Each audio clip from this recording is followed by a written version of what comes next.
we doing this? Really? Wait for it. Are we doing this? Wait for it. Pow! What the fuck? WTF. And it's also, what the fuck? What's wrong with me? It's time for WTF. What the fuck? With Marc Maron. All right, let's do this. How are you, what the fuckers, what the fuck buddies, what the fucking-ears, what the fucking-ucks, what the fuck? I'm in a car. I'm driving through Indiana. This is Marc Maron. This is WTF. You know who I am. What do I even got to go into it? Let me try to capture the feeling and the moment of what's happening right now. I'm recording this in a car. Why didn't I record it in my hotel room? I could have, but I didn't because I thought I was all set. Everything was going to be okay. I'm just going to fly from Indianapolis. Oh, I'm going to drive there first from Bloomington, which is where I was. I got two local comics in the car, Josh and Jordan. They're just going to sit here and be quiet, I guess. Look, there's corn. There's corn, you guys. That doesn't surprise you, though, does it? No, not at all. It's corn country. I'm not being condescending. It's just a reality of America. There happens to be a lot of corn around, especially in Indiana. What is on this truck? Oh, my God. How often do you see this? It's a carnival in transit. Look at that little roller coaster. I just saw a roller coaster on a truck, you guys. And this is another ride. It's the Sizzler. That's a ride. I just saw two rides on a truck, and they're more corn. This is America. I feel like I should break into the national anthem right now. What's happening? So you wonder about the road life. Some of you really enjoyed that episode of Maron that was on last Thursday with me and Dave Anthony and Brendan Walsh, who played a comic who picked me up at the airport. That happens. These guys are driving me to the airport. I don't know why there's two of them. I guess one of them felt like he might fall asleep on the way back. Was looking out for himself. Might need someone to talk to. What was it, fellas? Talk to. Talk to? Yeah, we're working on projects. They're working on projects in the car. They're doing, what are you doing? Putting together, we got a web series. Josh and Jordan have a web series. Is it on the air now? No. It's not on yet, so look forward to that. What's it called? They don't have a name. Super. It's called Super Duper? Yeah. You're going to need a better name. All right, well, look out for that on your web. Now we're behind a bus. We had to turn the air conditioner off. Is there an accident? I'd like to do some reporting. Right now I see a downed barrel. All right, we're moving through. Today on the show, David Huntsberger, who's a comedian. He also co-hosts the podcast Professor Blastoff with Tig Notaro and Kyle Dunnigan. And I didn't really know David, and we had an amazing conversation. It was one of those episodes where I left the garage going like, holy shit, I had no idea that life existed. Completely surprising. Outside of the box. It involves rodeos. It involves horses. I'm not good with horses. Are you? Let's deal with the food thing. I've been on the road and I've been eating a lot of stuff lately. Bad stuff. I'm not really proud of most of it. It's just the way it is. It's time to get on the right track. And fortunately, I have a sponsor who can help me do just that. Nature Box can help satisfy cravings with snacks you can feel good about. They have over 100 snacks to choose from, and they deliver them to your door every month. Great snacks, smarter snacks, no high fructose corn syrup, no hydrogenated oils, no artificial flavors or colors. Each snack faces strict quality standards, and they're nutritionist approved. Nature Box has dried fruits, all kinds of granola, but also stuff like salted caramel pretzel pops. I'd like some of those. What? Are you kidding me? Guacamole bites? Come on. Whole wheat apple pie figgy bars? That's crazy. I'm putting that in my face hole right now. Choose whatever you want or get a rotating surprise box each month. Different sizes are available as well. Nature Box is great for your home, your office, or on the go. You've got all the options you need for better snacking. Go to naturebox.com/WTF to get 50% off your first box. It's time to get snacks that you can feel good about at naturebox.com/WTF today. Oh, my God. Look, I don't even know if I'm going to be using this, but I'll tell you right now, if I'm using it, it's been a bad morning. Okay? Let me explain to you what's happening. And I'm a little out of it. I slept like 5 hours because I did 2 shows last night, and I want to meet everybody that comes to the show who wants to hang out and take a picture. What is that stuff over there? Just rocks? Bricks? What is it, giant white things? Where's that quarry that was in Breaking Away? Do we have time to go there? Not if you want to make your flight. All right, then it's not worth it. I would like to go to that quarry. Can you jump in, swim in it? Yeah. You can? Yeah, of course. Have you done that? No. You live here, though. Yes. And you know it's right there. Yes. All right, I understand that. See, if I would have thought about it earlier and I would say, hey, I'm in from out of town and I'd like to go swim in that quarry where that was him breaking away, we could have done it, right? Yeah. All right, so I fucked up. All right, so here's what happened. So I get up this morning. I got a 1:45 flight out of Indiana, and I didn't look at my connection to Chicago because I don't book my own travel. I agree to things, and I'm like, it'll be fine. That sounds good. And now I've got less than an hour to connect in Chicago, which is a huge fucking airport, from the T terminal, which is where these little Buddy Holly planes fly into. And then I got to run with my bag that I got to wait for on the, what do you call that thing, the jetway, to wherever my gate is, H or J. And that's a nightmare. I almost died the last time that happened. So I'm recording this in preparation to miss my flight out of Chicago to L.A. to record the show in my home in the garage. So you're experiencing me in pure preemptive panic mode. I think that's a fine name for what I do. You could say it's worrying about shit that you have no control over. I'm going to call it preemptive panic as if it's something helpful. I'm just fucking freaking out because I don't want to be running around the Chicago airport having missed a flight trying to figure out where to record my show. There's farmhouses. Oh, man, I could live here. I had that moment in Bloomington a couple of times. It passed very quickly, though. So what was going on? I don't want to be condescending. I have a great time in Bloomington. There's good food. I had good coffee. I think I saw John Mellencamp, but it might have been a homeless guy. But apparently that's sort of the way it goes with him. We had great shows. I really love the Comedy Attic. I'm glad everyone came out. It's been kind of a weird whirlwind Midwest thing. But anyways, thank you for watching the Maron on IFC, and I'm glad you guys enjoyed it. There's more episodes coming up. I wish I remembered, if I had it in front of me, which I probably wouldn't have had it in front of me in the garage either, I would be able to tell you the episode that's on this Thursday. How about I tell you Thursday? How about I just be general about it and say it's a fucking great episode, because they're all great episodes. Did that sound confident? It's not like me, is it? So David Huntsberger, who you're going to hear in a minute, he grew up. I don't even want to tip it. I'm just going to tell you this. I'm not a horse guy. Don't like horses. Not my thing. I don't know if it's a Jewish thing. I don't know if it's just a human thing. But I went to camp when I was a kid. I went to Brush Ranch in Pecos, New Mexico, and that was the kind of camp where my parents sent me. It was a non-Jewish thing. And I don't need to be specific, but I think it's important to be specific in these situations. There are Jewish camps where Jewish kids go with different degrees of discomfort and basic crafts and whatnot. But this was not one of those camps. This was a non-Jewish camp. It wasn't advertised that way, but it didn't cater to the delicate sensibilities of Jewish kids. So what you had to do when you went to Brush Ranch is you had to buy yourself a Stetson. These were required. These were on the list. You had to have a Stetson hat. You had to have a cowboy hat. You had to have a fly fishing rod with a fly wheel. God, I'm stuttering. And you had to have boots. You had to have cowboy boots to go to this camp. And that's because when you went to Brush Ranch, you were expected to ride horses and also to fly fish and also to shoot guns, both shotguns and 22s. So this is a secret part of my life, but I did those things. And I think I have an apology to make. I do think I have an apology to make. It just dawned on me. So I show up at Brush Ranch with my hat, and then there was a guy there who was the counselor in charge of horses. His name was Gil, and he was a little scary. He had his own horse there, and that was a female horse. And I think this is one of those times where you learned about sex. I must have been 13 or 14 years old. His female horse, Gil's, was in heat, and the horse in the stall next to Gil's wanted to fuck Gil's horse really bad.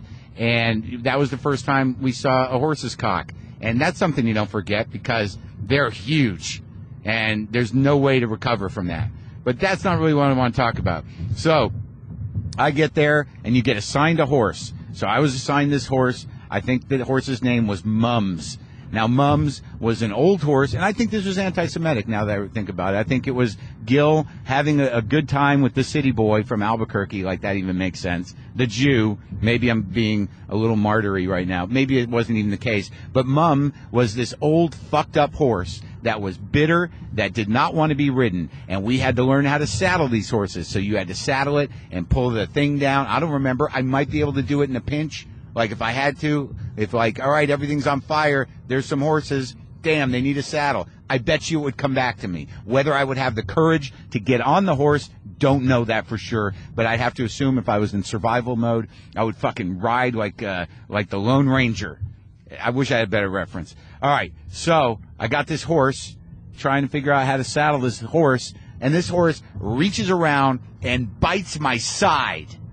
Bites my fucking side. And you know what? That marked the end of my experience with horses, because it was a nightmare. And I could not saddle the horse because it would always bite me, and it's paralyzing. It's a paralyzing fear right now. Right now I'm feeling it. Because let's be honest, horses are like dinosaurs. They're huge. They're bigger than me anyways. And people are always like, well, you just have to, not show fear. How is that possible? You don't think that the horse can sense my 13 or 14-year-old fear after it's bitten me and made purple marks? Horses are not my thing. I rode, but I bounced. It was hard to get a gallop going. I never fell off a horse, but I was never comfortable on a horse. And I think all of you need to know that about me. So what's the amends I have to make? Well, I'll tell you. I'll tell you what that is. There was this dorky kid named Jeff. This is a sad thing, but it was pretty hilarious. All right, there was this kid named Jeff who come from Texas. He comes from a, rich Texas family. He thought he was a real cowboy, but he was just, kid that was a little too arrogant. And, look, I didn't come up with this. This was not my idea. All right. But I did go along with it. So that makes me part of the bullying process. Okay. All right, Jeff, if you're listening to this, this is a heartfelt amends. Let me see if I can frame it correctly. All right. You know how when we were at Brush Ranch and we had to load our own shotgun shells? Well, we had to do that. We had to load our own shells, to shoot skeet. And, we had a counselor. I'm going to call him Mike because, well, I want to protect him. But his name was Mike. So Mike would show us how to load him up. You had this machine where you'd fill it with, I think the powder went in first, and then the plastic piece, and then the buckshot. It wasn't buckshot, but it was shot. It was smaller ones. And then you sealed the top of the shell. So Jeff was really annoying. We all hated. He was cocky and stupid, and he just annoyed everybody. He was just horrible. And we loaded him a double shot in a shotgun shell. Like there was no pellets in it. It was just all gunpowder. So the kick was going to be pretty bad. So somehow or another, we were able to get him that shell when we were shooting skeet, and we were just all waiting. We were all waiting for Jeff to shoot the double-loaded shell at the skeet and be knocked on his ass. And sure enough, Jeff goes, pull, and he took his shot and ended up on the ground. It just went boom and knocked him right over. It was hilarious for about 3 seconds until he started crying, and then we all felt bad. And I'm sorry, man. That was a shitty thing to do. You were in good form, though. You were in good form. You probably would have hit that clay pigeon hadn't it been for us laughing briefly and then feeling bad for what we did. So we're all sorry. I'm going to speak for the group of us, Jeff. We're sorry. All right? And also, I guess to close this up, just so you know this about me, I can tie a fly. It's another thing I learned at Brush Ranch. These are all very practical things for when I got to go off the grid. I can ride a horse if necessary and saddle it as long as it doesn't bite me and sense my fear. I know how to load shotgun shells and shoot skeet and miss primarily. But I think it's just the effect of having a gun is usually all you need. And also, like if I'm pushed to the wall, I can tie a pretty effective fly and catch trout in a stocked pond if you throw food pellets around where you cast your line. So I'm ready. I'm ready.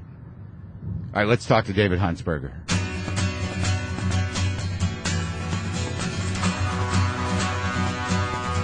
Hey, folks, you know those people who think they have all the answers? Yeah, I know. I can't stand those people either, especially since the real key to brilliance is in the questions. Freakonomics Radio is the mind-blowing podcast from WNYC, and it poses questions like, how much does a good boss really matter? Who runs the internet? And would a big bucket of cash really change your life?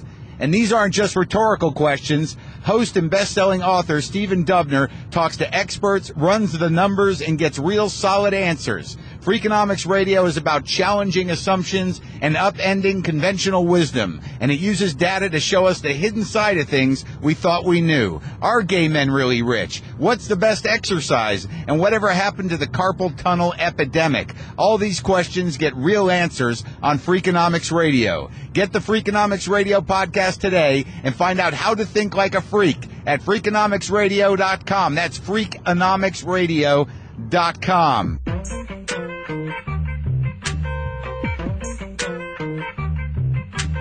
David Huntsberger. That's right. I don't really know you, No, we don't.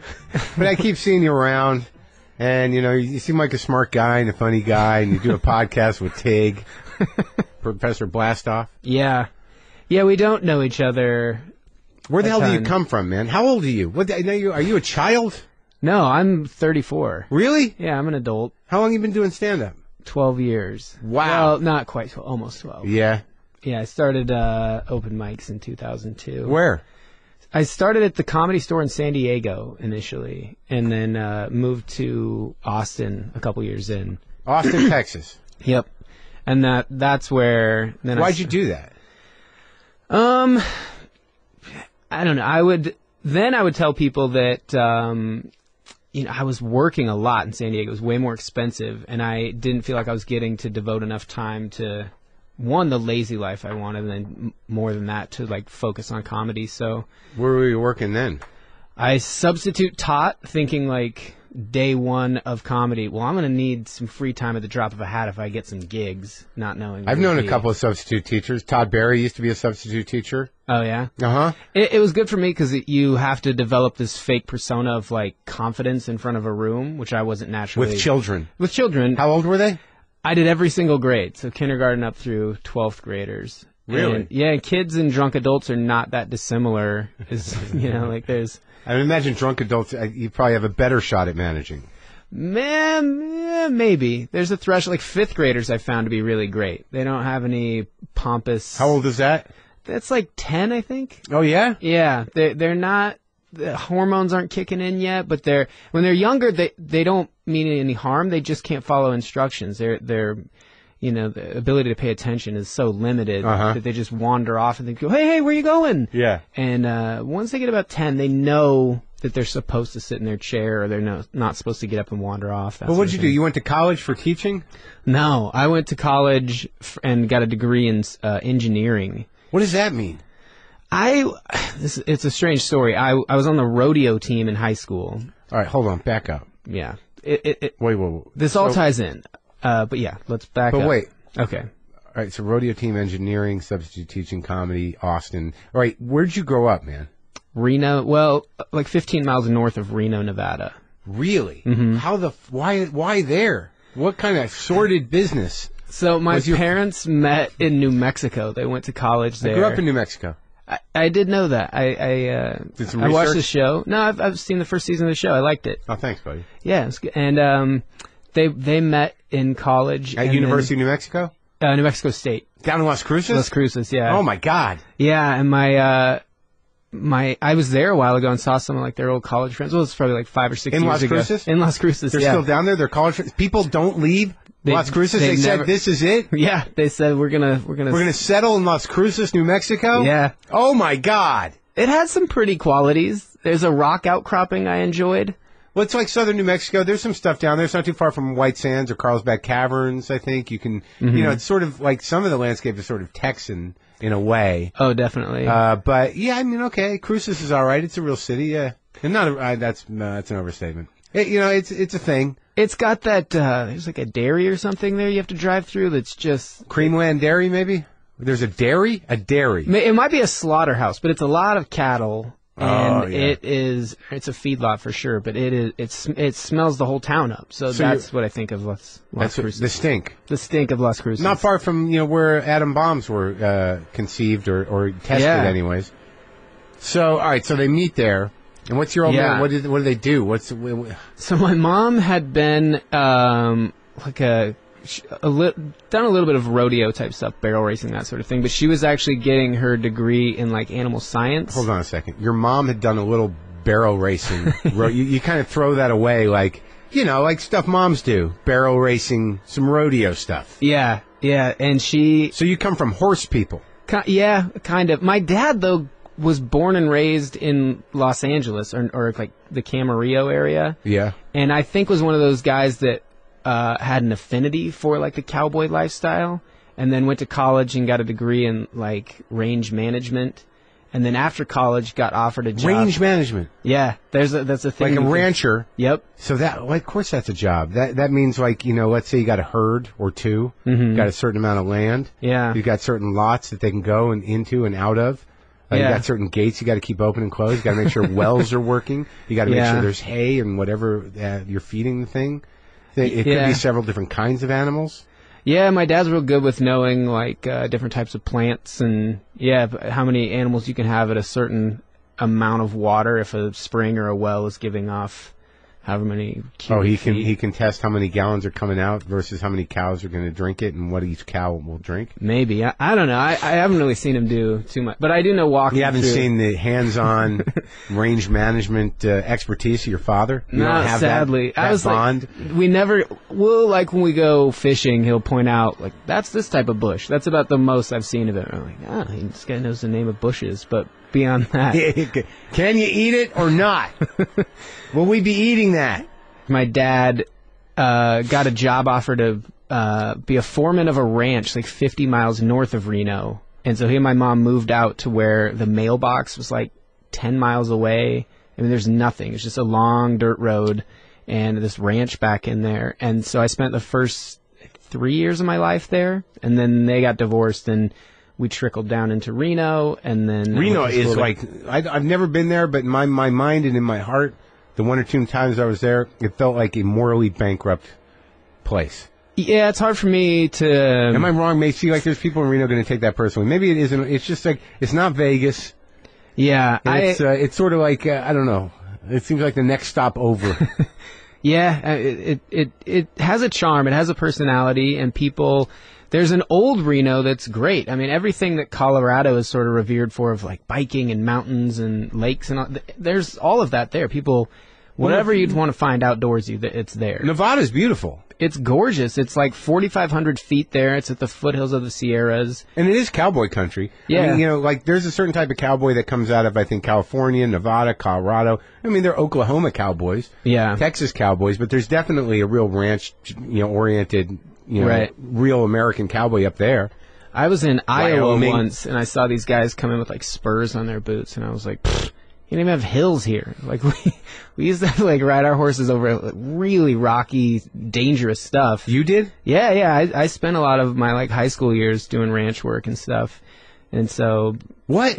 Yeah, like it's pretty. Was that the one the rodeo club times? That's where it came in. Yeah, I always roped, like just branding calves and things like that. You branded? Yeah, I've branded and all that. And well, wait. All right. So your dad's a ranch engineer, or ranch. What is it?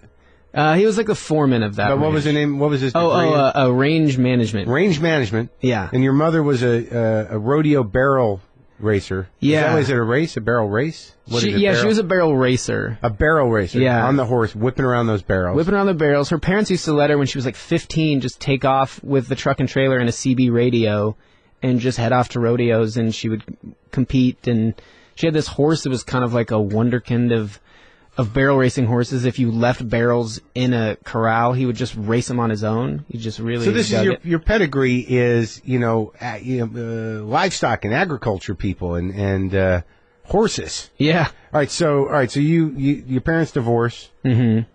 You go to Reno. Yeah. With your mom. With my mom and then we moved to Lemon Valley, which is north of Reno. It's so strange.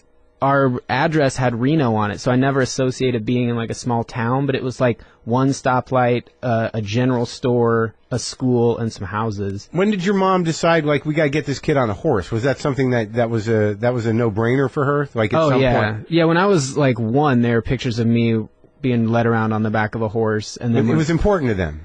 It just was what they did. They had horses and... You had horses as a child. Yeah, I grew up with horses, and then as we moved into the city more, and neither of my parents made a ton of money, we were like those people that had horses, but it was a struggle, We were always trying to hunt. Horse. Yeah, always figuring out ways to like fix fences or come up with feed for cheap and stuff like that. That's a sad time. It was fine. I mean, I'm sure for them it was a lot more of a struggle. Did you ever have to put a horse down? Yeah, that barrel racing horse that ran the barrels of my mom's. The amazing horse. Yeah, Got older. Got real old and angry. He would just like try to attack people. Like anything old, usually. Yeah, and it was not fun to. Have you ever seen that happen? I mean, what, to a horse? To just an animal in general. Where they get really old and they're just like, they look like little old people and they're just mad. You can see all their bones. Yeah, they're just mad. Their eyes get real sunken. So because it was so well cared for, it probably outlived its expectancy. Yeah. And it knew it. It's like, I should be dead. Oh, absolutely. I think it's just like, I can't, there's nothing I can do in here to end it myself. So who had to put it down? My mom called a vet out. And he did it that way. Yeah, just. For some reason, in my mind, I thought I just wanted to, I pictured you shooting a horse. That almost happened once. My dad had an older horse, so my mom's college horse was that one, or, younger horse. And then I learned to ride on both of these horses. And my dad had one that a few years later was in the same shape, just grossly, bony and ugly. And the vet came out and gave him a shot. Yeah. And we thought it's going to boost him up. He'll be back. He'll be all healthy again. Yeah. And then the horse, my dad and I were out on the porch. He started walking through a ditch, and then he started to go up the other side. There's maybe like a foot and a half of water, and his knees got all wobbly, and he fell over backwards into the water. Yeah. Oh, and he broke So I ran out there. No, his head was underwater. Oh, my God. So I ran out, jump in the water, and lift his head up. And this is the craziest thing. It should have been really traumatic. Yeah. I was probably like 16 or 17. The horse just goes... And I see his eye roll over, sees me along the way, but just rolls back in his head, and then dead. Just this horse I'd learned to ride on, just laying there kind of in my lap. Yeah. His head? Yeah, but not in a weird traumatic way. It wasn't even that impactful emotionally. My dad came out, he was holding a gun, thought he was going to have to shoot him, and he just looked at me, he's like, "Are you okay?" I was like, "Yeah, I think I'm fine with this." It was way easier to see that than the shot. The needle, that my other horse had to do, or my mom's horse. Because you had to sit there with the horse as it died. Yeah, it's just weird. Do you get emotionally connected to these animals? Oh, yeah, definitely. There's a weird thing where horses, you spend so much time with them and on them, and it's quiet out there that, a rabbit will jump or something, and they move, and you just kind of move with them, or you sense their body language, and there's definitely a connection. Between you and your animal. Yeah, it's a symbiotic. Yeah. Really? Mm-hmm. It's pretty cool. I always enjoyed that about the Native Americans, sort of their ability with horses. I'm sure a lot of people would think that was weird spiritual nonsense, but there's definitely something there. Really? Yeah, absolutely. What more than twitching? What do you feel when you get to know a horse? Because I was petrified of horses because I went to a camp for a couple of years with a horse, and they're just too big, and they sensed my fear. And I didn't know how to navigate a relationship with them or take control of them. Yeah. I mean, I imagine since you were around them for so long, that was sort of second nature. You never thought this horse is going to get the best of me necessarily. Yeah. I had a horse shoeing business out of college. I did it through college as well to just make money, putting shoes on horses. Where did you go to college where business was something you could do? I went to Fort Collins, which is in Colorado, yeah. Yeah. You had a shoeing business while you were in college? Yeah, I was working at this Italian place, and what does that mean, an Italian place? Making paninis. Oh, okay. And I was making no money and I wasn't getting enough time to study, and then I was like, someone needed a horse shod, and I was like, I could make $50 or $60 in an hour or two, as opposed to what I'm making here in a week. So I just put an ad out and started going around and doing that. How do you do that? The thrifty nickel, things like that. No, but how do you shod horses? Oh, my dad, when I was younger, his back wasn't too great, so I'd watch him struggle with it, and I'd be like, just let me help you. So when I was 14, he kind of gave me some pointers and showed me how to do it, and then... But you I'm picturing a blacksmith making the shoe. You can buy the shoe, or did you actually hammer out the shoe? You bought the shoe. I've done both. As I got into it more, I bought a forge and could... blacksmith the shoes a little bit. Really? Not from bar stock. A lot of people do that. But I would buy, just kind of blank shoes. And then, you just tweak them a little bit. Yeah. But you're in college. Yeah. So I start shoeing horses. The end of that story is that I was working for a guy when I moved to San Diego after college. And I went into a pen and the horse turned its butt to me. Yeah. And I just shoved it away, Yeah. which is a standard kind of a horse move. But if you didn't know horses, that would look really weird. Yeah. And he was just kind of like, oh, all right, you can work for me. You kind of know what you're doing. Wait, this was in San Diego? Yeah. But wait, let's get back to you're like, I'm done making sandwiches. Yeah. Might as well put an ad in the paper to, shoe horses. Yeah. There were enough horses in the Fort Collins area. Yeah, San Diego was the best. Colorado, they're all spread out. Everyone owns them. I just want to know where you set up. Were you in a dorm room? Yeah. You were in a dorm room. I would drag my anvil up into the room. No, you lying? I'm dead serious. And then I had a pickup truck, and when I got a call, Did you have I'd a take roommate? all my gear. Yeah. You had a roommate. I had a roommate. And you were the guy who had an anvil, and you're hammering horseshoes. Yeah. And he's what, smoking weed? What's he doing? He lived in Colorado Springs. He worked at Red Lobster, so we were both bringing terrible smells into that room. Him smelling like, cooked fish. And you're smelling like horses. Yeah. But you got an anvil. Yeah. And you're like, are you studying? Because I need to hammer out, need to pound some horseshoes. Oh, I wouldn't be pounding anything in the room. That's all on site. Oh, so you just brought the anvil out of the truck because you wanted no one to take it? Exactly, yeah. Steal your anvil. That was your college concern. I got an anvil stolen in my life that my great-grandfather had given to my uncle who gave to me, and someone Anvils stole are it. passed down in families? Well, yeah, I guess so. I mean, because no one needs them, so I'm sure my uncle was like, I'm going to give you this, but in his head he's like, thank God I can get rid of this. Just a big piece of metal. It's just weight, yeah. It's just it's this giant piece of weight. So you lost your family anvil? Mm-hmm. Because someone took it. It was a big deal. Like, it was something that my dad and I were like, we'll never tell anyone. We could not share this. Who was there to tell? My uncle. My dad thought my uncle was gonna, I don't know what he would have done, but we were both scared. Like, this is a family keepsake and you lost it, you irresponsible Did you cry? child. I drove back to where I thought it had been and like knocked on doors. I went around to strangers. Have you seen an anvil laying around out here in the street? Uh-huh. And they were like, no, I think I would know that if I saw an anvil. But that was important. Absolutely, yeah. I was so mad. I hate losing things, and especially something that had, the heirloom anvil. Yeah, our one family thing. All right, so you got your anvil in your dorm room, and so you got a truck. You bought a pickup. You grew up with pickups. Grew up with pickup trucks. Yeah. See, it's weird. Like I didn't know you, and I didn't know. I've seen some of your comedy, and we've talked briefly here and there, and no idea. There's no idea. I thought you were like David Steinberg or something. You were like this, smart, do kind of straight up stand up, not too much goofiness. Mm-hmm. Just intelligent jokes. And now we're talking about heirloom anvils. Yeah, I mean, everyone probably runs into this, but people always tell you who you are. They go, I'm You're sure one of those guys. Oh, yeah, they could never quite label me. You're the angry guy. You're the neurotic guy. You're the guy. I don't know what I am. Yeah, but I didn't think you were the horse guy. No, and I kind of like that when I saw like the blue collar thing become so popular, I thought like, Jeff Foxworthy worked at IBM. There's no way he's done as much blue collar stuff as I have, but I just. Okay, so you made you roped. Yeah, let's go back to this roping business. Mm-hmm. Where'd you learn how to rope? So I mean, you could go into a Western store, mm-hmm. but not just like a shirt and boots place. Yeah. But a place that sells grain and ropes. Right. And you'd be like, not this one. I like this is a good one. This has a good feel to it. It's got a good weight to it. Yeah. There's 3/8 and 5/16, and then different lengths. So, and it's hard on I rope right-handed, so like your left hand's holding all the coils. So that's weird. I do too. Yeah, generally when I'm roping, I rope right-handed. You rope right-handed? Yeah, I do. We could team up then. Yeah. I think we have a different definition of roping now.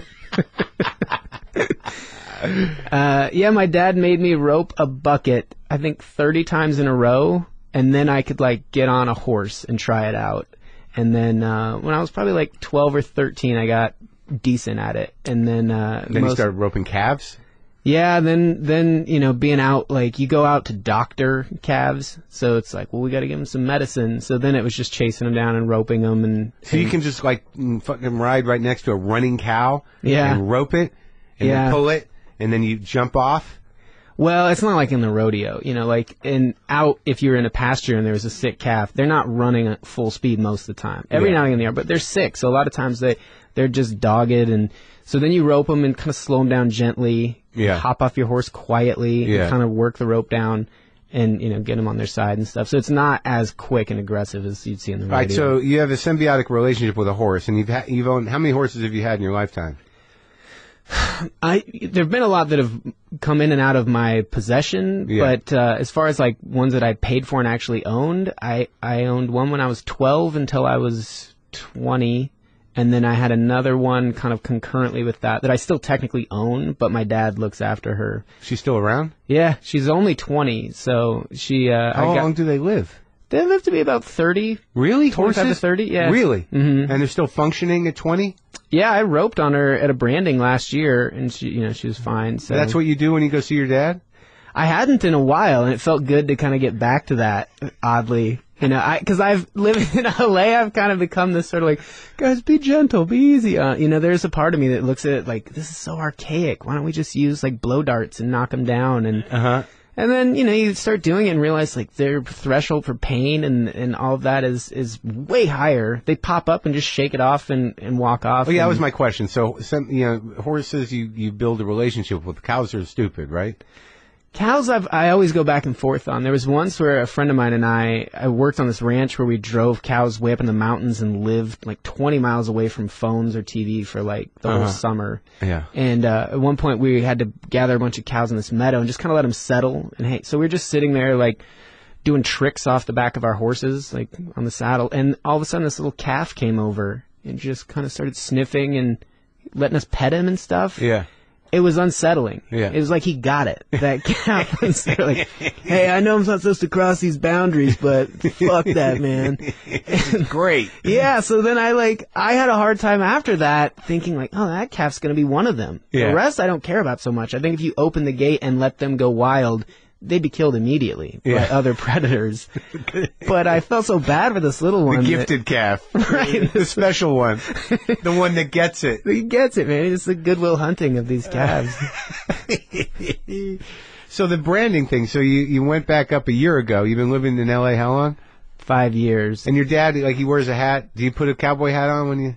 Yeah, I own a hat. I like wearing it, but I... You don't wear it here? No, Where do you keep it? At my house, I have like a little hat rack I made and put it on there. So you made a hat rack. Do you currently own an anvil? Yes, I do. But again, it stays at my dad's, so I don't have it here in LA. Yeah. Your dad is where, up outside of Reno still? Yeah, he lives about 30 miles east of there now. So you go see your dad. You guys get along well? Yeah, we're at a good spot. We've gone through our trials and tribulations, but what were those about? Same old stuff as everybody, like his substance abuse, those sorts of things. What was your substance? That was him. It was just him drinking and. Really? Yeah. So we kind of. I don't know if you do this in your life, but I find people that have similar behaviors where like that you grew up with. Yeah. That's all we do. That's how everyone does, right? Yeah, but it's like the trick is like here's the fucked up thing about that is that once you're aware of that. Mm-hmm. Like, you realize that, like, well, the reason I can't meet a normal person is that it doesn't even register. What's going to register is this bullshit I came from. Right. So then you have to meet somebody who actually is symbiotic with you in that bullshit and hope that they're mindful enough to want to do it differently. So it's just like when you meet somebody and you're like, this feels great, that's the last time that'll feel great. Because you're like, all right, this is real, so now we start working on it.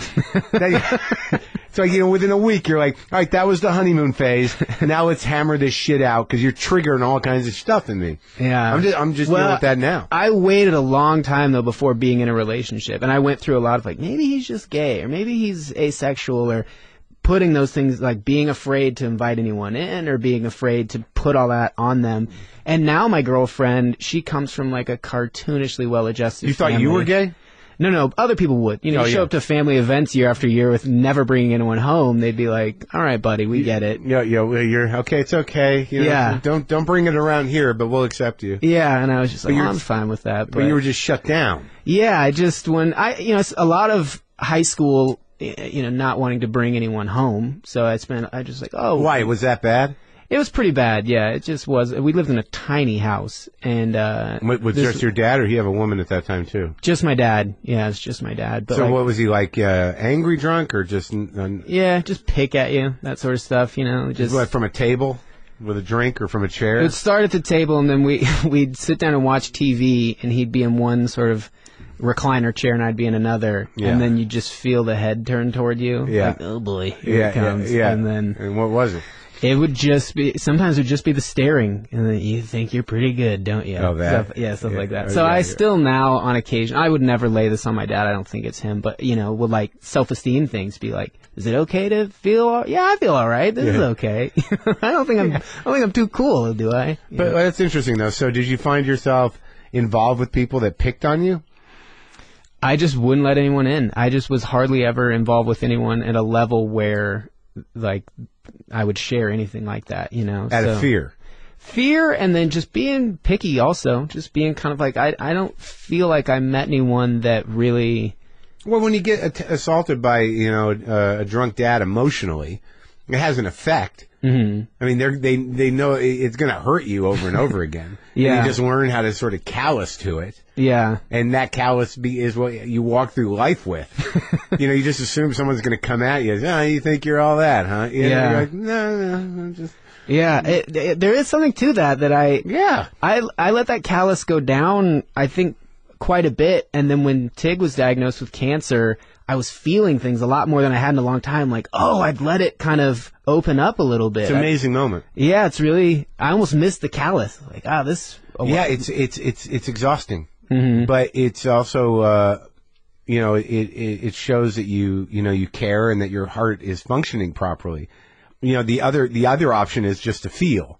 And if you've shut down the feelings long enough, mm-hmm. All you can do is cry for the weird reasons. You know what I mean? Like, like, as soon as you don't do all the things that you're used to and someone's coming at you with real pain or real emotion, you're just like, I don't know why this is happening, but I think it's good. I think I'm crying now.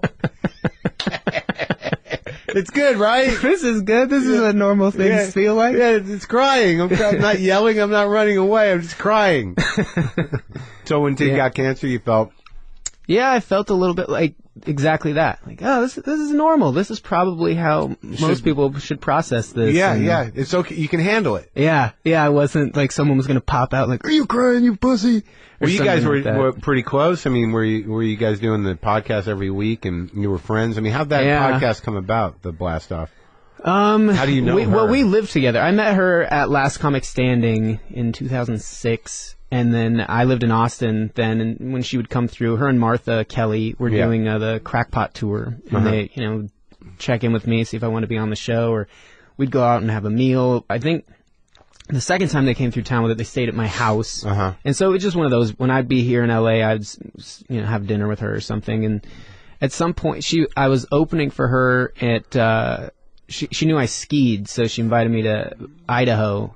And we were in this little kind of bar, just chatting about this and that. Yeah. And I was doing a lot of material. I guess I kind of always have about, like, God and science and robots and things. And said, like, I think that'd be a good podcast. And she was like, I do too. And Kyle really likes that idea. And he lived with her too, right? They're just real close. Oh. Yeah, Dunnigan is just real close with her. So she sent him a text and said, would you want to do that? And he said, yeah. And then she knew, Scott and Jeff at Earwolf. And I mean, I knew Scott as well. But how often do you do Professor Blastoff? Once a week? Once a week, yeah. It comes out every Tuesday. And we've been doing it, 2.5 years now, I think. Well, okay. So let's go back. All right. So you got you go to high school, you're roping. So, like, is your dad still drinking? Yeah, he still is. It's weird. He's kind of gotten into a level now where I will never drink with him just out of principle, just out of a lifetime of, like, I trust you now. I feel like you are a guy that can have a couple beers, but it's too much. Don't want to let your guard down. Yeah. And it's got to feel horrible for him. Like, my own son, I can't even sit down and have, like, a couple beers with, but I just feel like, you blew it! So, did you ever have a physical fight with him? No, my sister told me once that my dad was, like, kind of preparing for that, though. Oh, really? Yeah, like, I think I'm going to have to fight him. And I will. He's training? Yeah, I don't know what he was doing, just drinking more, but I never wanted to fight him. But yeah, it seemed like kind of like it might get hostile a couple times. Because you're trying to, find your own way. And at some point you got to stand up to them. Yeah. And it was just, I'd lived with my mom going into high school, and then once high school came, I decided to go live with my dad, and so I lived far away from all my friends. I lived like on the opposite end of town. It's just me and my dog out there basically, and then I had these horses, and I got a job riding horses for this guy that was really wealthy, which was great. He had these... Riding them? Yeah, just exercising his horses. So he had really nice Did he sit horses. there and watch you? That's it. No, he was like 5 feet tall and a millionaire. Yeah. So weird dynamic there. Yeah. And he would come over and hike up the stirrups or put on a new saddle with shorter stirrups, and then he'd ride the horse. And so I kept my mind on that a lot. You know, my horse at the time was real young, so I was kind of starting her out. And then I'd oddly gotten hired by a few guys around town to like break their horses. So I was like kind of a bronco buster for a while. And Really? Yeah. So I could kind of like just put my effort into that. And I didn't come home after school usually and like hang out with my friends. I played sports, so I would like practice. Take a warm bath and just sort of like put some like tiger balm on. Just let it all come to me, man. Well, no, but I mean, it's like it's got to beat you up. They didn't buck that much. I mean, it really, and as a kid, it wasn't. You almost want that to happen, but for the most part, they're just gentle. You're like talking about Mars to me. You're like, you almost want that to happen. No, frankly, no. It's a fun feeling. Like when a horse really wants you off of it and you stay on, it's a very much like, now are you going to listen to me? And then you're friends after that. Maybe, do you bring a little of that to your new relationships? I gotta let her know straight away. You're not getting out from under me. Yeah. I'm gonna ride. I'm staying on. I'm gonna stay in the saddle no matter what. But all right. So where does comedy come into this, man? Yeah. So that all started with like the reason I moved to Austin. I just always liked comedy. You moved to Austin from San Diego, but San Diego. But you moved to San Diego for what? For horses? My sister had been living there, and I'd done a little research and saw they had a comedy club and thought, like, well, the weather's definitely warmer than Colorado. It's pretty close to L.A., so I'll start there and kind of get my feet under me. So it wasn't about horses? Not necessarily, no. You got into horses in San Diego, too? Yeah, and everyone there, it's like a status symbol, so they all keep their horses in one place. It's just stables. Yeah. So that was great. I'd just drive to one spot. And shoe them? Shoe, as many as I could get my hands on. What's something like that pay? I would to shoe a horse there's all kinds of different, the corrective shoeing, but for 4 flat shoes, back then I think I was charging like $80. And how often did they need new shoes? Every 6 weeks to 2 months. Okay. So you get a steady, you get to know those people. And when I left to Austin, you get to know the horses? You get to know the horses a lot. There were some, it's weird now to live in Los Angeles and not really have that, because that was a good job. Regardless of what you're doing, you're helping animals, which felt great. Yeah. And then at the end, you shake someone's hand and get a check and go, okay, see you later. It's a very, wholesome endeavor. Yeah, it's earnest. It's an honest buck. Yeah. Yeah. And so I liked that. I really thought, they can see your work right there, too. Yeah, They'd look down and go, that nail's pretty horrible. Yeah. Oh, sorry. But I apprenticed for some guys there. I'd always kind of gone into it in Colorado, like, I know what I'm doing. I worked on ranches. Yeah. And then you come to find out, like, ranch shoers are the utilitarian. They're like the hacky road comic of shoers. Right. Their shoes probably won't last 6 weeks. Exactly. Right? Yeah. Just kind of... So you're troubleshooting all the time. Yeah. And so I worked for these apprentices, or these guys that were really good. One guy wasn't, anyway, and he taught me a lot of tricks. So then I went to Austin thinking, like, they got to have tons of horses down there, but Texas is so spread out. Yeah. I would have ended up driving. It was so hot that I never did any shoeing down there. So so you went to San Diego to do a little comedy, but you knew, your business was sort of shoeing horses. You knew how to do that. And they had that there, so that was good. That was your day job. You didn't have to go to the Italian place. And you're doing stand-up at the La Jolla Comedy Store? Mm-hmm. Dark little fucking hole that is. Yeah, and I wasn't feeling, it was a good scene. I liked I'm still friends with some of the people, but I didn't feel artistically challenged a lot of the time. I just felt like it was people trying to tell the same joke at a louder volume than the previous person. That's the Comedy Store style. It seemed fully through it. Yeah, and and it being expensive and all that, but it seemed weird to me that LA was just up the street, and I knew I wasn't really where I wanted to be, and I thought Austin I could kind of go get my bearings. And still shoe some horses. Yeah, it was like a good, I don't know what you would call it, like if you have something you can lean on, like, well, if nothing else, I could always just shoe horses. It's Texas. Yeah. So you got to Austin. I got to Austin, I ended up just substitute teaching. And then with your engineering degree. With my engineering degree. And this was great. Like in San Diego, it's like 50 pages and a background check and fingerprints. In Austin, it was like one piece of paper I filled out, and there's just a box. Check here if you graduated from high school. Check here if you graduated from college. Yeah. The difference in pay per day, $5. Huh. So my college degree earned me $5 more a day. This is one a babysitter. Yeah, exactly. So when you did the engineering degree, I mean, what were you thinking? That's what the rodeo thing came up. I had to go get my transcripts or my grades signed off on by the school registrar every week that I wanted to go to a rodeo. And then you like send in an entry and an entry fee and all that. And so I got to know her fairly well. And she'd be like, are you going to go to college? And I was like, I really don't know what I was studying. But what were you doing in the rodeo? Just roping? Just roping, yeah. I heeled. So I was like, if you've ever seen where someone ropes the horns and then it turns, I roped the back feet, the back legs. Okay, right. And were you good? I was all right. Yeah, I did okay. You ranked? No, my partner and I, we were pretty good. We were like that dark horse team where we won a couple times, but we'd win like individual rodeos. You have to win like every week, and we couldn't really afford to go that much. So our place in the points in the standings wasn't all that high. Did you ever hear of Dan Campbell? Name sounds familiar, but he's a contractor now, but he's a big rodeo guy. Oh, nice. He built my closet. Yeah, I know old Dan. But I think he's a pretty big rodeo guy. He did some acting work and some stunt work. You know, he's like, he gave me a picture somewhere of him on a bucking bronco. I know a lot of guys still that will travel down here, and you know, any big movie that has a lot of horses, there's always a need for experts and things like that. Yeah. So you don't do that though. No, I wouldn't even know how to get into it. I mean, I don't have horses I can like bring with me somewhere, but.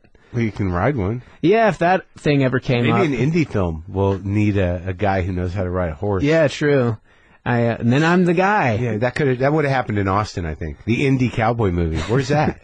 Yeah, why hasn't that? I had one that I wrote I wanted to write where this guy tells his sister that if her husband cheats on her or something, he's going to kill him. Uh-huh. And then you flash forward a few years, and the guy's just been drinking and being a rodeo bum, and then the woman calls and goes, hey, so-and-so cheated on me, and then he sets out to kill this guy. Like, that would be the movie. But he's, like, roping his way to get there and stuff.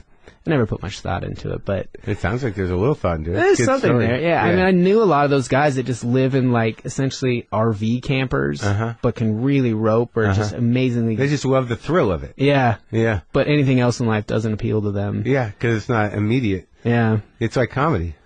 That's kind of where I was in Austin. I just wanted to do comedy. So I had to get all the other subbing and anything that was taking hours out of my day. I just thought, like, I could be writing. So I moved to this place where I lived in the Greenbelt. I just had a porch that looked out onto trees. And I would sit there with, like, my notebooks open with, like, to sketch comics and to write jokes. And then I would just sit there with them blank all day. I never had any thoughts. For like the first month I was there. Who was down there when you were there? Lucas and Yeah, Lucas Bearden? and I were... Bearden was kind of the class above me. Was Brendan Walsh down there then? Brendan, he was just starting to work the road when I got there. He and I would like wash dishes at the comedy club together. Did you ever see me in Cap City? Was I ever there? Yeah, I told you about that set where it was like 9 people, and then you did like the Sprint commercial after that. Yeah, that's right. You were there? I was there for that set, yeah. That in the front room. Yeah. And those 2 women were there. Yeah. And I think Hunt Sales was there that night, too. Soupy Sales' son, the drummer. Oh, really? And his chick. Yeah, that was like, you saw that? Yeah. I was there all the time. I wanted to be like a comedy club rat or whatever for a better word. And so I ran dishes and I worked the phones during the day. And yeah, I saw everyone there. So I definitely saw that set and remember thinking like, this is great for a weird reason, but I think the reason is because it's kind of heartbreaking. Yeah, that's good. I'm glad I gave you that experience. I'm glad I was the guy that showed you the heartbreak of your... But it's awesome. I mean, so many... I don't remember it being a bad set, really. No, it was really fun. I stayed and watched the whole thing, which, how often do you do that? Yeah. And... it's interesting when I get into that situation, because you can't really do material, so you kind of fly by the seat of your pants and... Just your body language, though. You're like sitting on the stool, just crumpled. I feel like that's become sort of a signature thing for me. Crumpled stoolage. Yeah, that was the impetus of it. Yeah, it was probably the beginning of it. Yeah. Like, I eventually, it just sort of, like, I seem to have leveled off in that. I do the stool thing. The reading through the notes and looking up at the people and no, that's not gonna. It was great. It was really fun to watch, and I always feel like you kind of put earmarks or things on people, like they'll do it. And so you want to see you be successful. Now it does kind of reinforce that. Oh, okay, my instincts are okay. I have a good idea that who I think should or could get to a point beyond having 9 people in front of them. Right. Well, I think it wasn't a weekend night, was it? It's probably the Wednesday. Yeah, it was like the Thursday. Wednesday show, yeah. Yeah, but that room in back's big, dude. It's a big room. Yeah. I kind of like that front room. Oh, the front room's great. Yeah. At Cap City. Yeah. You get like 80 people in there, and it feels jam-packed. It's great. Yeah. Yeah. So, all right, so you stayed in Austin for how long? So it was weird for me to get there and be at the bottom of open mics. Me and Lucas, my truck got broken into and someone stole my stereo, and that was like... Maybe the same guy who took the anvil. That guy's following me and torturing me. For your whole life. Just taking weird items. Yeah, just stealing things. And that stereo had been passed down from my great-grandfather. Yeah, it's a classic AM, FM, single speaker unit. So Lucas and I went everywhere. We did Art Mac's Hack Shack, which was this terrible little open mic. We just, any place they had. I like him. He's open for me occasionally. Lucas? Yeah. Oh, yeah. He's real funny. Yeah. And then my truck got broken into, and the manager of the club was like, to make it up for you, you could be on like the Mishmash show, which was kind of the showcase show. Yeah. So I did that, and then Margie saw me do that. Margie Coyle, she's the manager, kind of owner at Cap City. And so then they were like, you should do the contest, which is, I hated the idea of that was sickening to me. Don't like it. But they talked me into it, and then I did a spot for Comedy Central because of that. So I went from being dead last Premium Blend? Yeah. So I was like last on all the open mics to suddenly like, oh, now he's going to do a TV spot. And then I did Last Comic Standing. Then you had a few comics hating on you?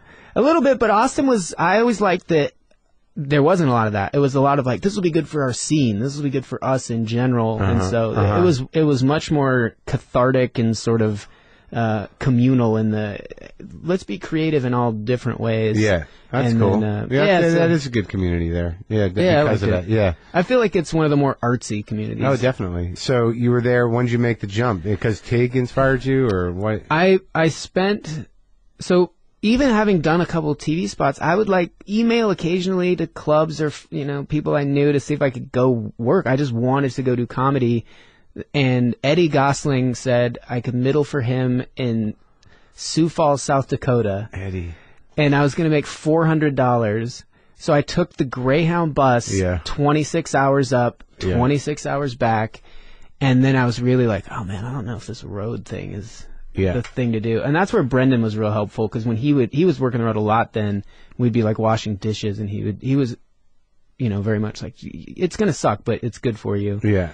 So then I got a straight up dude, that guy. Yeah, good guy. Yeah. And I got a call from an agency after Last Comic Standing, and they just started looping me out on the road a bunch. So what do you mean? You did Last Comic Standing? Yeah. Well, okay. Before we get to there, so you got to know the registrar when you were signing out to go rope things, and you go to college and you got an engineering degree. Was that just by default? You didn't really know? She goes, I think you're kind of similar to my husband and my son. They're both engineers. You should look into that. And so I got accepted to a school. I was going to just stay in Reno, and a friend of mine kind of backed out of that deal. And so I just sent in my, yes, I'm coming there. And you check a box what you want to major in. I just checked engineering. And you went the whole ride? Yeah, I'm just stubborn. I read books all the way through. I watch a movie all the way through. I mean, engineering did not start great. My GPA was horrible. My parents sat me down like, hey, if we're going to keep you in this, you got to prove to us that you want to be there, and you got to get better grades. And I was like, why? Yeah. I'm doing my best. And they were like, oh, okay, just keep doing that then. Did you learn anything in engineering? Yeah, I passed the EIT, or they call it the FE, which is like essentially saying, all right, maybe you got good grades, but now you have to pass this practical thing if you ever want to be an engineer. It's just everything you've learned in 4 years. What do you learn in engineering? So I did civil, which is a lot of structural things, the forces. They should, when you go into it, just tell you, like, hey, have you ever seen a building or just anything in life and wondered, like, how it's built? Yeah. What sort of forces it has to withstand? It's that. So it's how much you have to pre-stress, like, the rebar in concrete. So an engineer basically becomes sort of a state inspector, in a way. You become the builder ant. Right. Like, we want to put more people pissing and shitting on the other side of the river over there. We need a bridge. Yeah. And that's what really didn't appeal to me. Like, I don't like people that much. I don't want them to keep spreading over the planet. Yeah. I'll entertain them. That's as far as I'll go, though. That was the thing. It's like, they don't need to be on the other side of the river. Yeah. I don't want to be part of this. Yeah, that's how I felt, really. It's just like, I don't want to be part of this. This is gross. And it was just real boring, too. Yeah. I had, like, an internship where I got to do all this fun soil sample taking and stuff, but they were like, that's a job for the intern. Yeah. When you work here, you'll just be behind a computer. And I was like, ugh, I don't want to do that. So now, like, so you do Premium Blend out of Austin, so things are starting to happen, and you audition for Last Comic Standing in Austin? Yeah, I worked at the club and didn't want to do it. I came in, just was like working the phones, and they were like, Bob and Ross, I think, were the guys from... They're here, and if you don't go, they'll be very upset. They'll be really offended if you don't do it. And I was like, I don't like the show. I think it's gross. And they were like, they booked it's a night show. If you don't do this, you'll really be... So I was like, fine, I'll go do it. And I did a set, and then, moved on and went and did the whole... I hated it. What season were you? Season 4. You did the house and everything? No, I did the theater where they narrow it down to, like, 40 or something like that. So, and that was the end of it? Yeah, and then went home from that. And then, thank God. Yeah, I was really... there's still parts of that bug me. We had this sketch show that we were doing. We had, like, a show planned on, say, like, Sunday. But if we got cut from Last Comic Standing, we'd be home Saturday. So I was like, let's keep our show. Let's not cancel it. And my friends were like, no, you'll probably end up staying in the house. Let's cancel the show. And so as soon as we got cut, I was like, damn it, why didn't we just keep... This is the thing I want to be doing. I don't want to be on this dumb show. But it got you a little traction. Yeah, it's like everything I've hated has really worked out better for me than the things I really wanted to do. Well, it was the best of both worlds. You didn't have to be dragged through the humiliation of those final rounds. Right, and you got a little attention. A little bit, yeah. And you get to tell your jokes on NBC. I mean, that's not the worst thing. So, yeah, in hindsight, it was a good thing, and I should have probably been a better sport about it. Yeah. Yeah. I don't know. I don't necessarily think people fare that well in the long run from doing that show. Yeah. It's like Star Search. Yeah, I think so. Yeah, it's just like, if you win or you place, you get a good run for a couple of years, and then you're just back sort of not too far from where you were before. Yeah. A lot of people anyways. Yeah. I mean, it's not a testament to them. It's just the nature of that thing. Mm-hmm. It's not about comedy as much as it is about, people investing in the personality. Mm-hmm. Through the process of the reality show element. Yeah. And wanting to support somebody. Exactly. Yeah. I remember my mom calling me going, there was this little guy on American Idol with kind of bad teeth, and he didn't have the best stage presence, but I just really liked him. And I was like, that's everything wrong with it. He's not a good artist. You just feel sorry for him. Yeah, that's not fair. I guess it's sympathy or empathy or I don't know. People like seeing the struggle. Of people. People like seeing normal people or people that don't feel that different from them, succeeding somehow. Even if it's just winning the lottery. Right. So but you're like sort of, it seems not compelled, but you create, you're making, and by the titles, like, tickets still available, things like that. That trilogy, the not sold out, tickets still available, Final Engagement.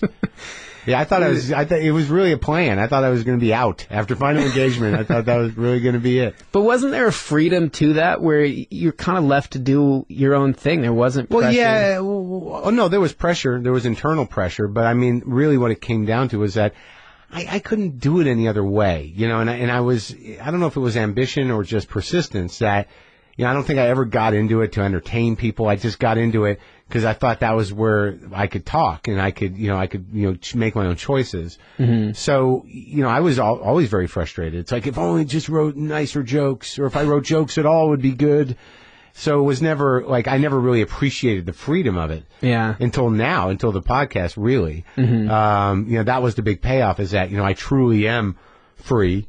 And I can do this, and and then more people like me, and they will come see me do the other thing. Mm-hmm. And it's all very, I'm very true to myself. Yeah. And I'm accepted for that. Mm-hmm. Like before, it was like I was true to myself because I didn't know how else to be, and it seemed like most people didn't like it, and that's not the greatest feeling in the world. No. I wasn't functioning on principle, like fuck them. Mm-hmm. I'm me, and they better like it. It was sort of like, I don't know what else to do.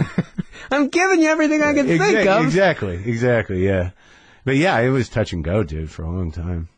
So after Last Comic, you move out here? I did the road. I bought a station wagon through a weird series of circumstances where a friend of mine had a friend whose wife was in a sorority. And because I had my pickup truck, I'm like, I can't work the road. It's an 8-cylinder, old pickup truck. And so we wrote this sketch. They were like, we've got a budget of $2,000. I know it's not a lot. I was like, tell them we'll do it for $2,000. So we didn't make that much to write like a 3-page script for like their Rush activity. Okay. Yeah. So we wrote this thing and they paid us, enough for me to buy like $1,000 station wagon. And I bought it like on a Friday, and I think Saturday did a gig in El Paso. So you run around in a station wagon. Yeah, gigs. I hauled my dog around with me a bunch, and I would still have the dog. I still have. He's going to be 14 soon. I mean, he's heading toward the end. Dogs and horses. Yeah. Well, how do you, the guys I've known that grow up in a way that you do, not necessarily writing, but in ranch situations, they're very sort of like, they may get emotionally involved with animals, but they do know there's a limit to it. Oh no, I'm a baby. Really? Yeah. I talk to my dog in an annoying way. I'm probably a lot like a Beverly Hills. Well, I'm not saying you're not loyal, but you understand that animals die. Yeah. But because there was one guy, Jim Geffner, who when I had a mouse problem in a story, and I could not see mice as anything but little animals. And he's like, they're vermin. You're like cockroaches. You just kill them like bugs. I'm like, no, but they're furry. Yeah. But he grew up in a ranch, and he just had this sensibility about animals that was different. Oh, I'm not that way. Because I split time. I didn't grow up on a ranch. I was around But you know them. those people? I definitely do, yeah. Put it down. Yeah. The dog got loose and got into the cattle, shoot it. Yeah. And that to me, if you could put a mic on me when I was out riding through the cows, you'd hear me talking to my horse going, good boy, you're doing great. Just such a pussy. When yet like, hey, rope that thing, you got it. Just seeming tough. But when I'd have a rope tight on my horse tied to a calf, I'd be like, that a boy, keep holding him. I wasn't as tough and rugged as everyone else, because I'd go be in the city and go, not the city, but not on a ranch. So right. I had to kind of wear two different hats, or wear a hat and not a hat. A hat and not a hat. Yeah. But I tried you had a secret hat life. No one will ever know. I remember once in 7th grade wearing Wranglers, and they were like kind of my laundry pants. Yeah. And people making fun of me endlessly. Oh, look at this shit kicker. Hey, hillbilly. Yeah. And then so I was like, I'm never wearing my Wranglers again. That was so embarrassing. Wranglers were the pants, though, right? No, it was Levi's or nothing. No, but I mean when you're really doing work. Oh, yeah, absolutely. Yeah, if you want to actually be using something that's not going to rip, Wranglers for sure. And then in 8th grade, this kid moves to town who wore Wranglers just because he dressed like a cowboy, but he was a new kid, so he was cool. Everyone starts wearing Wranglers. It's the thing to do. And then same thing happens. Laundry day, I'm wearing the Wranglers. Yeah. Look at you follower. You fucking... I had to deal with that. I was like, you should have challenged that guy to a rope off. I know, I would have destroyed him, but never did. And I wonder what... Because I doubt he ever was around horses or something. His life was probably kind of sad in that way. He was reading magazines saying, oh, horsey. And I was getting to go out and do all that stuff. But I tried to keep a lot of that to a degree, like with my dumb station wagon. Like I'd have my fishing pole in the back, or my dog. I wanted to have... You pull over and fish? I wanted to. I just wanted to think that you don't have to sacrifice everything to do comedy. Yeah, I like that. What that meant to you is having your dog and your fishing pole and your hat. Yeah, and your anvil. So you're driving around doing road gigs with an anvil, a hat, a fishing pole, and a dog. You're like, I got integrity still. I'm still me. You should have pulled them all up on stage, could have been like Dimitri Martin. Yeah, show everyone my life. Yeah, so it'd be like a sort of a highbrow prop act. They're just for show, folks. And just do my regular act. Just bring an anvil up there, set it on a stool, and not mention it. And then at the end, go like, "I shoe." If anyone needs a. Is that what you would say? I'll shoe it. I'll shoe it. Yeah. So you move out here after the road experience. Well, Tig would call me a lot. I spent 2 years just staying on friends' couches, and it was really the most artistic I think I got to be. I hauled around my scanner, and I would just draw comics in hotel rooms. Do you publish comics? I haven't published them in any sort of books or anything like that. I've sent them out and been resoundingly rejected or just ignored. But I've always put them on my website and just. What's your website? DavidHuntsberger.com. Okay. And it was just a thing. You know, you need it. You need some sort of outlet like that. Yeah. And I didn't play music, so I just drew a lot. Yeah. And that really felt like a free time. I didn't have rent. I didn't have a relationship. I didn't have really bills. And so 2 years just zipping around and doing comedy was great. You got hard. Yeah, I think I got, built up a little bit of that weird callus. Yeah. And then Tig called and said they were looking for a roommate. And I said, no, thanks. I don't really want to live in L.A. Yeah. And then a few months later, it's like, we're still looking. And then the economy really tanked, and a lot of like the little gas money gigs you would get and some of the other clubs were shutting down. I was like, this might be a sign. So I moved to L.A. and I don't know if it was a good move, but at least, I'm steady now. Or you're doing all right? I'm getting by. I'm not flourishing, kind of like... Why not? I don't think I was one of those people that envisioned it or came in with a plan. I just thought, like, that Mitch Hedberg joke. Like, I got into comedy to do comedy, which is weird. Yeah. And they were just sending me out on a lot of auditions for, like, you seem like you'd host, like, an E-channel show. Yeah, that's how they think, because they think that, like, that's a job that we're available for. Yeah, it's like a party favor. Yeah. Oh, you can just be funny. It's a thing you it's have. A fucking death knell, man. When you do those interstitial things, the guy holding the mic stuff. I mean, you get those. I did a few of those, and there's always this pitch from your management, like, no, it'll be good. You learn how to read prompter. You learn how to do this. Yeah. You learn how to wear other people's clothes. You can be yourself. That's always the killer. Yeah. They just want you to be you, and then you get there and you're like, I got to be me and read that. Yep. And then more energy. That's all I ever heard. A little more energy. Like, you said I could be me. Get me a horse. I'll show you energy. So yeah, I don't think me and this town ever synced up in like what was maybe expected and what I wanted to do. There's time. Oh yeah. But I mean, like from just talking to you, I feel like you should, find yourself a horse situation here. Oh yeah, that'd be great. Why don't you? I have no idea. What do you mean? There's horses out there. Oh, you mean like shoe horses in Burbank? Well, no, just go find one you can ride. It's a thing. It's like skiing. How much does a horse cost? Depends on what you want. If you could get a mid-range horse, that you could enjoy, you could find one for $1,500. Okay, so you get a $1,500 horse, and then what does it cost to put it up?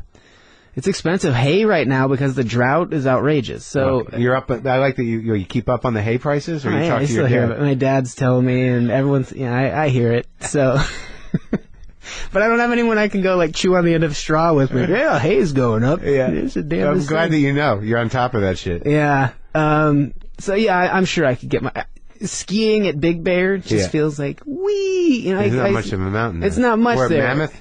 Mammoth's great, so if I do ski, that's where I go. I try to go up near the Sierras. But the same thing with riding. I don't want to just go ride out and do a trail ride. It's just one of those weird things where, like, if you've ridden a horse with, like, a purpose, like, I'm going out to gather some cattle or what, it's hard to be like, now I'm just going to go do it for fun. No, I know. It's the equivalent of, like, why don't you go take a drive in your car? Like, I don't do that. So that feeling that you had when, whatever, a year ago was when you went back to see your dad and you actually did some branding, a branding, as you said. So a branding is like you do a bunch of cows. We do I think that day maybe like 150. So that's a hell of a day's work. Well, there's a squad though. They're probably but still. It's a lot of work. Yeah, it's dusty. But you hadn't dirty. done it in a while. So you're visiting your dad, and he's like, I don't know if you still want to do this anymore, but we got branding kind of thing, or what? He just mentioned like, hey, your uncle's going to brand some calves this weekend, and he kind of tells me that every year. And so if I'm going to be out of town or whatever, a lot of times like I can't. I'm going to be wherever. Does he actually need your help, or does he want to spend time with you? Both. We go fishing, and we have a great relationship. We bond a lot in these sort of things, and like my dad really dug that I came home and did the brand. I got your saddle. I did this thing to it, or things like that. Yeah. He wants to make sure it's a good experience, and then his horse is my horse's son, so that's kind of cool that we're riding like relatives. And so we both were out there roping at the same time. My girlfriend got some great photos of me having one calf around the neck and my dad roping its feet, that sort of thing, and. Yeah, it's not something he would like pressure me into. Like, this is your heritage, you got to come home. No, but it's like something you do together. Oh yeah, totally. And I liked it. It really did feel like I still have my old pickup truck. It just sits in a yard, and I have my horse trailer right behind it. And Where? I just feel Outside of Reno? That one's actually at my mom's old neighbors who are friends of mine. Just said, yeah, you got a truck and a horse trailer sitting there. Yeah.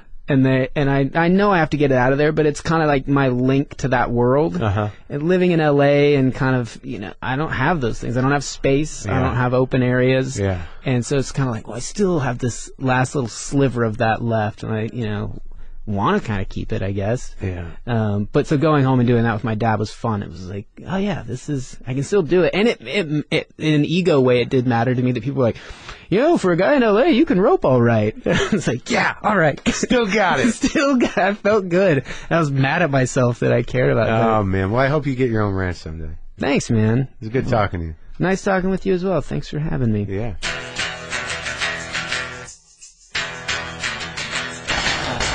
All right, that's it. That's our show. That was interesting, right? A cowboy tale. Who would have fucking thunk it? A cowboy tale. I'm coming from a car in a panic, driving to Indianapolis to get a plane to another plane that I'm probably going to miss. Go to WTF Pod for all your WTF Pod needs. Enjoy your life.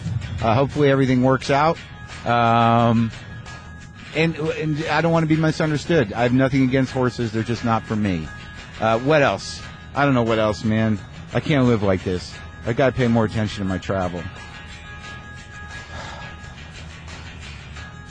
Can you hear the air conditioner? Look, they can't all be perfect. I'm just happy I had the equipment. I could have done this in my hotel room, but I didn't because I thought it would make my flight until I saw the schedule, and now I don't know what's going to happen. I'm probably going to be running with a bag through Chicago, sweating. Not even having time to go to Rick Bayless's restaurant to have a Cuban sandwich. I don't have the Ambassador Club access anymore because somehow or another there was a falling out between Amex and American Airlines, so I'm not even special in that way anymore. These are luxury problems, as they say. Ugh, God damn it. Boomer lives!